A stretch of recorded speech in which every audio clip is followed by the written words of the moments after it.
Have you ever wanted to create a sanctuary for birds in your own garden? Well, it's not as far-fetched as you might think. Creating a haven for our feathered friends can be a delightful endeavor, offering countless hours of birdwatching enjoyment. More than just a hobby, it aids in pollination, fostering a thriving garden. It also plays a crucial role in maintaining a balanced ecosystem. Imagine relaxing in your garden, watching these beautiful creatures flit around. Sounds amazing, doesn't it? Creating a bird sanctuary is easier than you think. The essentials are food, water, and shelter. Food can be as simple as seeds or fruits, which you can easily provide in a feeder. Water sources can be bird baths or ponds, a place for our feathered friends to quench their thirst and bathe. Shelters can be birdhouses, or even dense trees that provide a safe haven from predators. With these three elements, you're well on your way to creating your own bird sanctuary. Now let's dive into the steps to set up your bird sanctuary.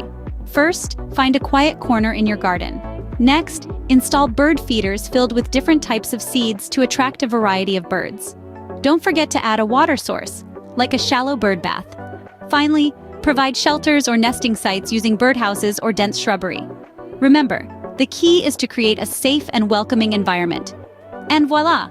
You've set the stage for your feathered friends to come and visit. Creating a bird sanctuary in your garden not only benefits the birds but also adds beauty to your surroundings. We've walked through the joy of inviting feathered friends, the essentials needed for a sanctuary, and the steps to set it up. Now it's your turn to transform your garden into a vibrant bird haven. If you found this video helpful, don't forget to like it and subscribe to our channel for more garden-related tips and tricks. Happy bird watching!